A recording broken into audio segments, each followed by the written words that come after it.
우리나라가 여러분 그 복음이 이제 130년 정도 됐을까요? 들어온 지 이렇게 됐는데 초창기 우리나라의 성도들은 단순했습니다. 믿는 믿음이 단순했습니다. 액면 그대로 받아들이기도 하고요. 마치 교회 십자가 그리고 목사님이 찾아와 기도해 주는 거를 뭐처럼 여겼느냐면 마치 좀 나쁜 말로 말하면 부적과 같은 효과 있는 걸로 보기도 했었어요. 어떻게 보면 그만큼 전 의지했다고 보기도 되고 그랬죠. 초기에 한국교회 많은 교회마다 일화들이 참 여러 번 많습니다. 한 교회 이제 새벽에 노 집사님이 매절하게 기도를 하는 거예요. 그래서 이렇게 막 울면서 기도하는데 목사님이 또 마음이 덜컥 내려가지고 또 무슨 일인가. 기도를 못하고 이제 그분 기도 끝나기를 바라면서 나가시는 분 붙잡고 집사님 집에 무슨 일이 있어요? 라고 이제 물어봤습니다. 그랬더니 또 그냥 막 울면서 목사님 죽으면 안 되잖아요. 기도해 주세요. 불쌍해요. 죽으면 안 돼요. 꼭 기도해 주셔야 돼요. 목사님이 또 그냥 탁 가슴이 내려앉고 누군데요? 집에 누가 그렇게 아프세요?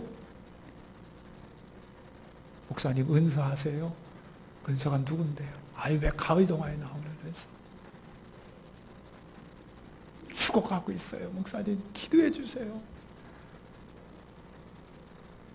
가을 동화에 나오는 은서가 죽어가니까 드라마와 현실 속에 여러분 차이가 없어지면서 그것 때문에 밤새 울다가 이제 새벽에 와서 하나님 은서 죽으면 안 돼요. 목사님 기도해 주세요.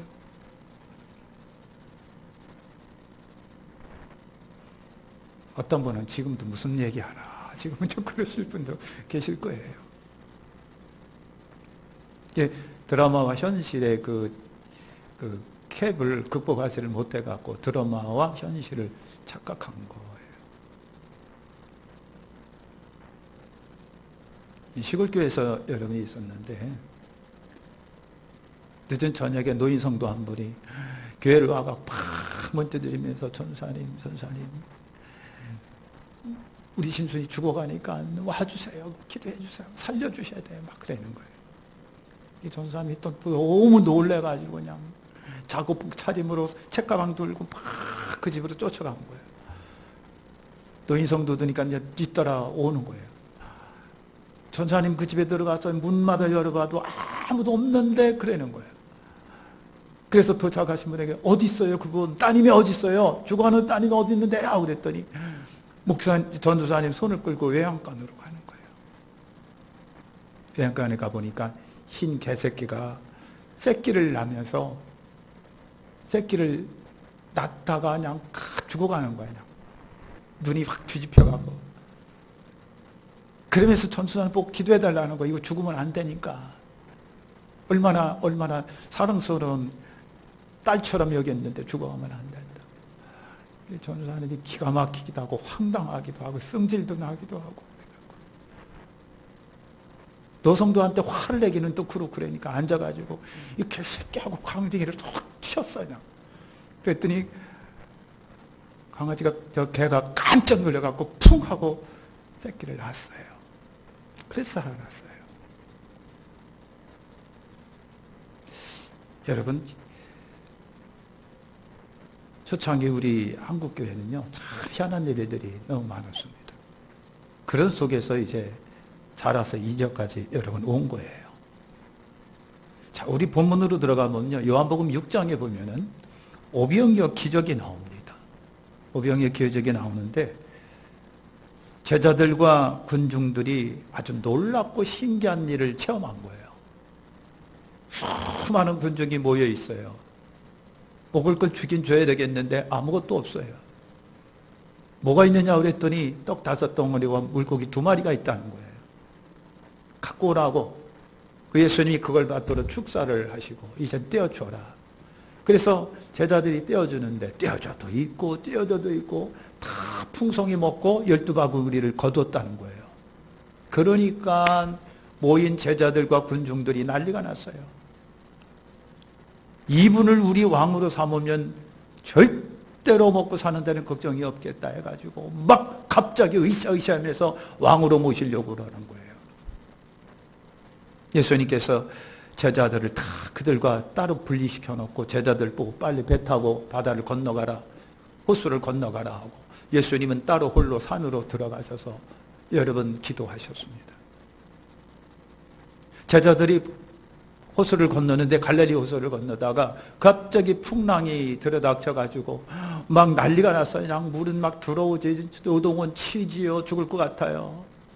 그때 주님이 오십니다. 위로 걸어오신 주님을 자기들 배에 딱 모시면서 파도가 찬잔하고 그들은 죽을 위기로부터 다 생명을 구원함을 받게 됐다는 얘기가 우리가 읽은 말씀이에요. 여러분, 우리는 두 가지를 생각을 해보겠습니다. 왜 우리 삶을 살면서 왜 위기가 올까? 그러면 그 위기를 우리가 어떻게 해결해야 될까라고 하는 거예요. 먼저 위기가 오는 원인을 여러분 살펴보면요. 17절 보면 배를 타고 바다 건너 가버나움으로 가는데 이미 어두웠고 예수는 아직 저희에게 오시지 아니하셨다. 18절에 보면은 큰 바람이 불어 파도가 일어났다. 그러므로 17절과 18절을 통해서 볼 때는요, 위기가 온 원인은 세 가지인 것으로 우리가 알 수 있습니다. 첫째, 위기가 온 원인은요, 밤이 다가왔기 때문이다라고 하는 겁니다. 날이 어두웠다. 밤이 다가왔다. 16절과 17절을 보면 날이 저물었고 이미 어두워졌다고 그랬습니다. 여러분, 벳세다 들판에서의 흥분도 환희도 날이 어두워지면서 여러분 잠잠해지고 시들해져 갑니다. 수많았던 군중들도 다 뿔뿔이 흩어지고 아무도 없습니다. 날은 어두워지고 캄캄한 밤이 다가옵니다. 한마디로 좋았던 분위기가 밤이 찾아오면서 쓸쓸함이 더하는 시간인 거예요. 여러분, 날이 저물었다라고 하는 거 우리 인생과 비교해 볼 수가 있잖아요. 누구나 청춘의 젊은 시기가 여러분 있습니다. 그러나 세월이 흐르면서 여러분 황혼기를 맞이하게 돼요. 아, 벌써 이렇게 됐네. 벌써 이렇게 됐네.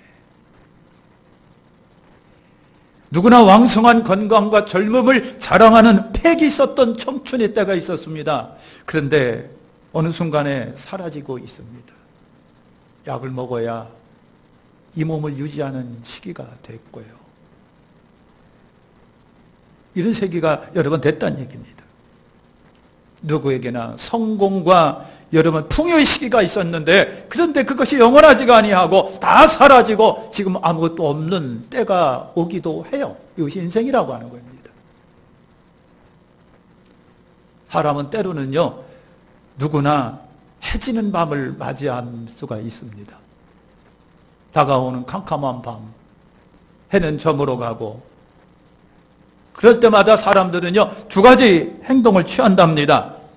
하나는 절망하고 낙담하고 자포자기하고 그러다가 여러분 생명 끊거나, 다른 하나는 묵묵히 주님을 바라보면서 조용히 기도하면서 주의 인도하심을 받는 스타일도 있습니다.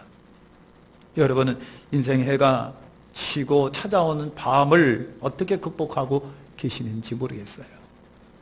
두 번째 원인은요, 큰 풍랑이 일어났다라고 하는 겁니다. 풍랑. 18절을 보면은요, 큰 바람이 불어 파도가 일어나더니 그랬거든요. 갈릴리는 바다가 아니라 큰 호수입니다. 호수입니다.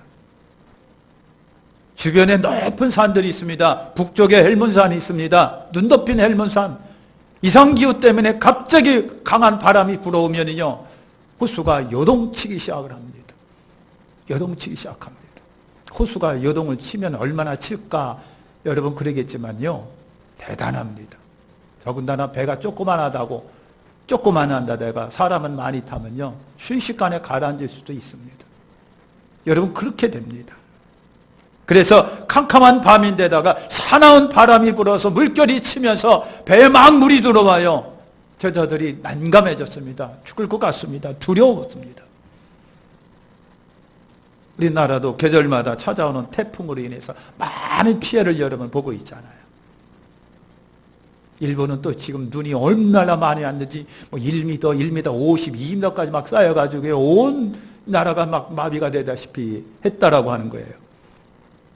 여러분 미국이나 유럽 세계 곳곳에 보면 여러분 토네이도가 불어가지고 큰 집을 통째로 날려버리고 대형 여러분 그냥 트럭을 다 통째로 하늘로 날려버리는 토네이도가 있어요. 토네이도가 한번 불면 그 동네는 완전히 쑥대밭이 되는 엄청난 여러분 그 풍랑 같은 것들이 때문에 사람들이 피해를 보고 낭패를 당하고 여러분 그렇습니다. 지진이 나서 자연재해가 일어나고 쓰나미가 찾아오고 그래서 여러분 다 물에 잠기는 엄청난 피해를 여러분 주잖아요. 그런데 그런 거 있다고 할지라도 여러분 인간의 지혜로 준비하고 대처하고 준비하고 대처하면 피해를 줄일 수가 있는 거예요. 그러나 여러분 우리 삶에 예고 없이 찾아오는 풍랑은 우리가 어떻게 막겠느냐라고 하는 거예요. 우리 삶에 찾아오는 태풍을 우리가 어떻게 막을 수가 있겠느냐라고 하는 거예요. 예고 없이 찾아오는 거, 갑자기 여러분 직장 잃어버리고 길거리를 방황하고 사업장을 잃어버리고 때로는 건강을 잃어버리고 경제적인 파탄 속에서 앞이 캄캄하니까 오죽하면 그런 마음을 여러분 먹겠느냐고요. 가정은 해체되고요. 자살로 생활을 마감하고요. 마음들이 황폐화돼 갖고요. 그래가지고요. 감춰졌던 그 추악한 본능들이 막 드러나게 되고요. 여러분 그런 거예요. 예수님 돌아가시고 얼마 후에 AD 66년서부터 AD 70년 사이에 이스라엘에 유대 전쟁이 있었습니다. 유대 전쟁이 있었는데 AD 70년에 여러분 로마의 디토 장군에 의해서 로마가 함락이 됩니다. 그러니까 그 사이에 로마가 예루살렘을 포위하고요. 한 3년 가까이를 꼼짝 안 하고 포위만 하고 있었습니다. 그러니까 물 떨어지고 양식 떨어지고 그게 어떻게 되겠어요? 실제 역사가 그렇습니다. 오늘은 네 자식 잡아먹고 오늘은 내 자식 잡아먹고 로마 군인이 예루살렘에 진격해 들어갔는데 어른만 있지 애들이 하나도 없더래요. 그러니까 다 한 3, 4년 여러분 포위당하고 있는 사이에 애들을 다 잡아먹은 거예요. 누가? 유대인들이 다 잡아먹은 거예요. 이것이 인생입니다. 역사가 요세푸스의 역사가 그렇게 증언하고 있어요. 여러분 그런 거예요. 인생 속에 찾아오고 있는 이 많은 풍랑이 우리를 끊임없는 위기로 몰아넣을 때 우리 사람들은요 진짜 난감 속에서 어쩔 줄 모르고 넘어지고 쓰러지고 우리 속에 있는 추악한 본성도 다 드러날 때가 여러분이 있는 거예요. 있는 거예요. 우리 속에 찾아오는 풍랑이라고 하는 것. 여러분 아시죠? 파파로티라고 하는 유명한 여러분 참 그 오페라 가수가 있었습니다.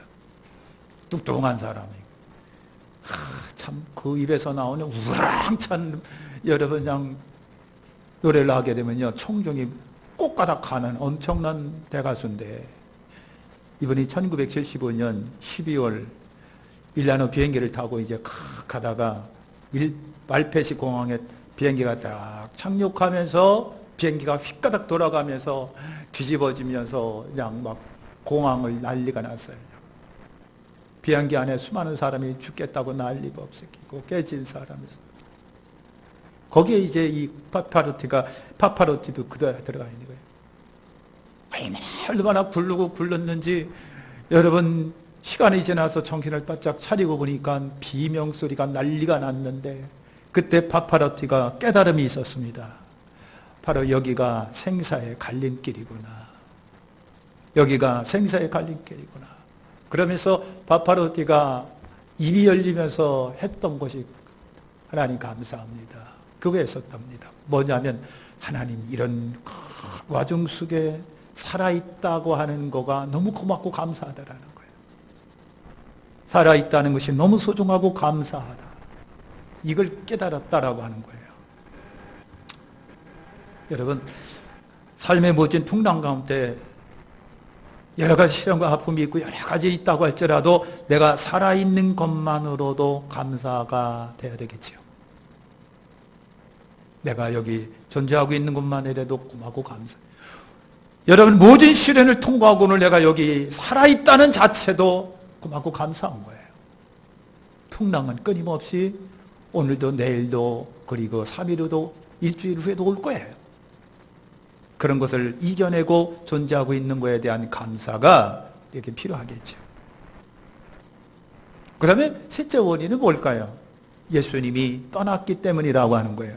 15절을 보면 예수는 혼자 산으로 떠나가셨다. 17절에 보면 예수는 아직 저에게 오시지 아니하셨다라고 말하고 있습니다. 아마 이것이 아마 제자들에겐 결정적인 원인이 되었을 거예요. 홀로 되었다라고 하는 거. 쓸쓸하게 홀로 되었다라고 하는 거. 아무도 없다라고 하는 거. 의지할 분이 없다라고 하는 거. 이거예요. 쓸쓸하고 고독한 일. 하나님이 아담이 홀로 독처하는 것이 좋지 않아 보여가지고 잠들게 하고 갈비뼈를 취하여 여자를 만들어 아담에게로 데리고 왔다. 독처하고 홀로 쓸쓸히 고독한 것이 하나님 보시기 안 좋아가지고요. 여러분, 예수님이 떠난 초기 제자들, 예수님과 한번 부딪혀가면서 예수님과 먹고 마셨던 그 제자들이, 그 눈만 뜨면 보였던 그 예수님의 제자들, 예수님이 십자가에 달려 죽으시고 40일 후에 하늘로 승천하여 올라가시고 안 계신 거예요. 안 계시는 거예요. 얼마나 인간적으로 외롭고 쓸쓸하고 고독했을까. 그래서 여러분, 하나님은요, 교회를 만드시고 그리고 성령님을 보내주셔서 서로 위로하고 격려하고 이 사랑의 공동체 만들어가지고 위로하고 격려받으며 살라고 교회도 만들어주시고 성령님 보내주셨어요. 보내주셨어요. 근데 여러분 생각을 해보시죠. 예수 없는 사람, 예수 없는 사람, 예수를 잃어버린 사람, 예수 떠난 사람이 여러분 누구일까? 저나 여러분들 속에 예수님이 계시면 좋겠고요. 안 계신 사람이 있고요. 계시지 아니한 사람이 있어요. 여러분, 예수 없는 사람이 진짜 고독하고 외로운 사람은 아니겠느냐? 위기의 사람이 아니겠느냐라고 하는 거예요. 위기의 사람이 누구일까요? 진짜 위기의 사람은요, 영적인 고아요. 여러분, 영적 고독하라고 볼 수가 있습니다. 이런 사람이 쓸쓸하고 외로운 사람이고, 이런 사람이야말로 진짜 위기의 사람이라고 하는 거예요. 아무것도 붙들 수 없고 아무것도 의지할 수 없고 아무것도 돈받을 수 없는 천의 고아라고 하는 얘기가 있잖아요. 예수를 떠나 홀로 있으면 누구도 영육간의 위기를 맞이할 수밖에 여러분 없게 되는 겁니다. 알렉산더 대왕이 여러분 세계 제패의 꿈을 안고 전쟁터로 나갑니다. 그러기 전에 창고문을 열어놓고 거기에 있는 막 쌓아놨던 여러 가지 중요한 보물들 뭐 이런 것들 다 나눠줍니다. 다 나눠줍니다. 신하가 알렉산더 대왕에게 묻습니다. 폐하, 그렇게 다 나눠주면 이 창고는 텅텅 빌 텐데요. 어찌하시려고 그러십니까? 아무것도 남을 게 없는데요. 그래서 여러분, 대왕이 이런 말을 합니다. 나는 모든 보물을 다 나눠준 것이 아니라 가장 값진 보물을 내 손에 쥐고 있노라. 깜짝 놀랐습니다. 그게 대왕, 폐하 무엇입니까? 라고 그랬습니다. 그때 알렉산더 대왕이 말했습니다. 그것은 희망이라고 하는 것이다. 나는 그 희망 때문에 오늘 살아있고 희망 때문에 승리하게 될 것이다. 위기를 만난 사람들이 붙잡아야 할 것이 여러분 뭘까요? 우리 크리스찬이 붙잡아야 할 것이 뭘까요? 알렉산더 대왕처럼 여러분 막연한 희망일까요? 아니면 신념일까요? 뭡니까? 우리가 우리 주 예수 그리스도에 대한 믿음을 붙잡으시라고 하는 거예요. 우리를 능히도 도와줄 수 있는 분, 풍랑을 향하여 잔잔하라고 외칠 수 있는 분, 그 자연도 예수님의 그 말씀 앞에 순종하게 하시는 그 권세 있는 우리 주님이 우리 주님에 대한 희망, 우리 주님에 대한 믿음을 붙잡으라고 하는 거예요. 그렇게 되면 되겠다는 얘기입니다. 그러면 그런 위기를 우리가 어떻게 극복해야 될까요? 20절과 21절에 보니까 가라사대 내니 두려워하지 말라 하신대 이에 저희가 기뻐서 배로 영접하니 배는 곧 저희의 가려던 땅에 이르렀더라. 분랑을 만나서 고전하는 배에 우리 예수님이 들어오십니다. 자기들끼리 모여있던 그 배에 예수님을 모셔드립니다. 홀로 있었던 내 인생의 배에 우리 예수님을 모셔드립니다. 말씀을 모셔드립니다. 그 순간 시간부터 바람도 그치고 풍랑도 그치고 위기도 절망도 여러분 다 사라집니다. 그리고 제자들은 목적한 목적지에 다 도달하게 됐습니다. 지금도 저는 여러분이나 마음으로 해결되기를 바라면서 기도하는 기도가 여러분 무엇입니까? 늘 흔히 사람들이 하는 얘기가 있어요. 위기는 곧 기회다라는 말이 있어요. 예수를 더 알고 찾을 수 있는 기회예요. 예수님을 내 인생의 배에 모실 수 있는 기회, 내 배에 주님이 계시지 안 계신지 점검할 수 있는 기회가 바로 그때라고 하는 거예요. 제자들이 겪는 풍랑의 위기는요, 배에 주님이 들어오셨을 때 끝납니다. 성지순례를 갔습니다. 그때 그날따라 여러분 홍수가 나고 그래가지고 가는 길이 끊어졌어요. 이집트에서 광야를 거쳐서 이스라엘로 들어가긴 들어가야 되겠는데 길이 끊어져 갖고 못 간다는 거예요. 그래서 방향을 틀어서 홍해를 건너서 가자는 거예요. 그래서 짤막한 거리를요 배를 탔습니다. 일행뿐만 아니라 수많은 일행들이 그 배에 다 탔습니다. 그리고 홍해를 여러분에게 건너갑니다. 짤막은 거리를 갑니다.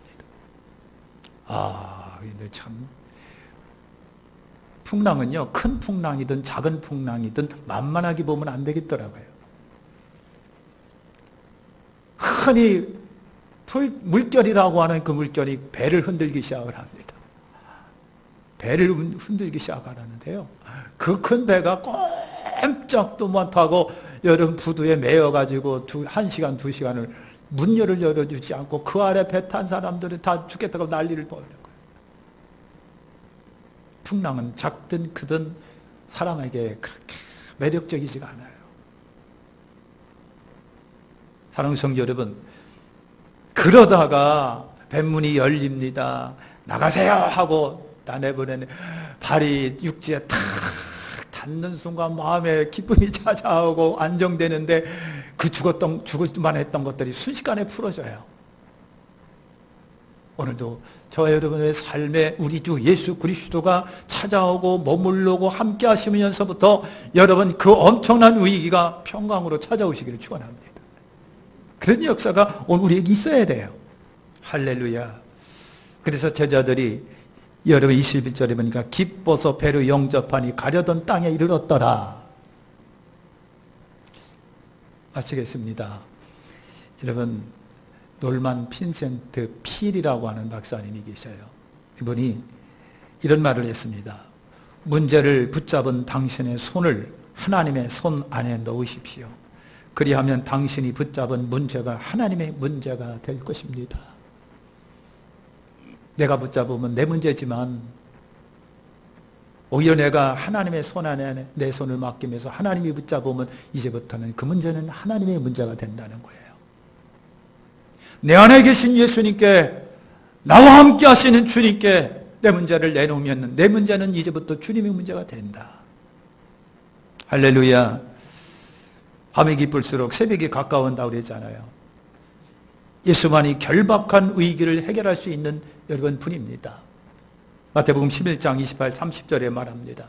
수고하고 무거운 짐진 자들은 다 내게로 오라. 내가 너희를 쉬게 하리라.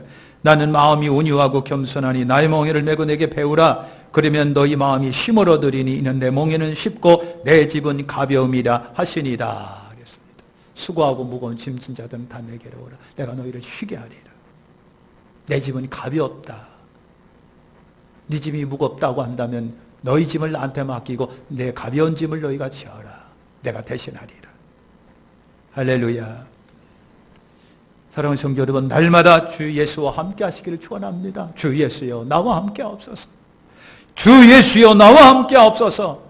성령을 모시고 하나님의 말씀을 내 마음에 새기면서 그 말씀이 권세 있는 말씀이 되어 나를 움직일 수 있도록 성령의 감동 속에 그 말씀이 살아 말씀이 엮여가는 말씀이 되도록 기도하시길 바랍니다.